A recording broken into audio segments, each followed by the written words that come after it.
ချောင်းဆိုင်ချန်နယ်နေပြန်လဲကြိုးစားလိုက်ပါတယ်ဒီနေ့မှာတော့ငါးအကြောင်းကိုပြောပြသွားမှာဖြစ်ပါတယ်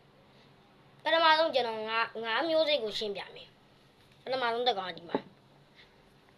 မကြီးအဲ့ထဲကပေါ့အမအခဲအမအပြားလေးတွေ့လားအဲ့ပြားကြတော့အမဖြစ်တယ်ပေါ့အဲ့တော့ပြီးမှအဲ့ဒါအမတွေပါအထီးတွေပါအကြောင်းဘယ်လိုကြည့်အောင်ပြောပြမယ်ဒီကောင်ကအမဟမ်းမှု HMBK တွေက fighter တွေပဲဒီကောင်ကကြတော့အခု2လကျော်ပဲရှိသေးတာမွေးထားတာ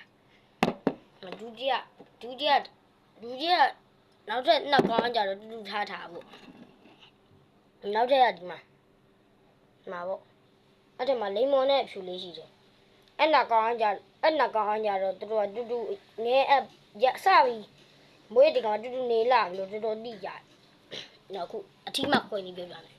အထီးမှခွဲပြီးဆိုသူတို့ဘိုက်ကိုကြည့်တင်သူတို့ဘိုက်ကိုကြည့်အမဥဆန်အဖြူရောင်လေးတွေ့ရင်အဲ့ဒါအမမလို့ပဲအထီးတွေအကြောင်းမတွေ့ရအောင်နောက်တစ်ခုရှင်းပြရမှာကြတော့ငါးသားဖောက်ဖို့သားဖောက်ပြီဆိုငါးတွေကိုဝါငါးဘတ်ကြီးတာကွာဥဆန်လေးမြင်ရတဲ့အထိကြီးပြီဆိုရပြီအမအထီးကိုရင်မွေးမဲ့ကန်နဲ့ကိုထက်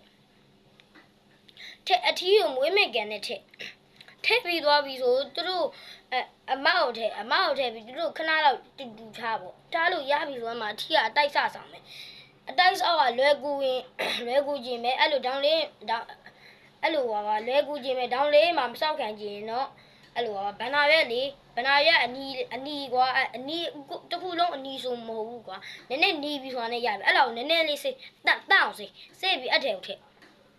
ထည့်ပြီးအမအထီးကတိုက်ဆောက်လိုက်မယ်အမအဲ့နာသွားမီလို့ကြိုက်တာပဲဖြစ်သွားလိမ့်မယ်အဲ့လိုမျိုးသူတို့အထီးတိုက်ဆောက်ဆိုလို့ကဲအောင်ကွာအဲ့လိုပါရက်ဖလေးနဲ့လို့ခွဲထားတာသူတို့ရပြီထီးတိုက်ဆောက်ပြီးသွားပြီဆိုသူတို့မွေးလိမ့်မယ်လို့ဒါပေမဲ့သူတို့မွေးဘူးဆိုဟိုစိတ်ရှည်ဘူးကတက်ခုအဲ့လားရှိရတယ်မွေးပြီးသွားပြီဆိုငါးတွေကိုသူတို့မွေးပြီးကျွေးဖို့အတွက်ကကြတော့အစလုံးလေးကျွေးတင်လို့ကြိုက်တာလားကျွေးငါးစာဆိုရပြီရည်ဒီကျွေးချင်ကြရတယ်နောက်ထပ်ငါးတွေကိုကြတော့သူတို့မွေးငါးသေးသေးလေးကိုကြတော့အထီးနဲ့တူထားရမယ်နိုင်ခွက်လောက်ဖြစ်သွားပြီဆိုရင်ပြန်ထုတ်လိုက်တော့ရပြီပြီးဟိုပါငါးသေးသေးလေးကိုကြတော့ဘလို့စားကြရမယ်ဘာညာကြတော့နောက်နေ့မှတင်မှာဒီနေ့အခုအမ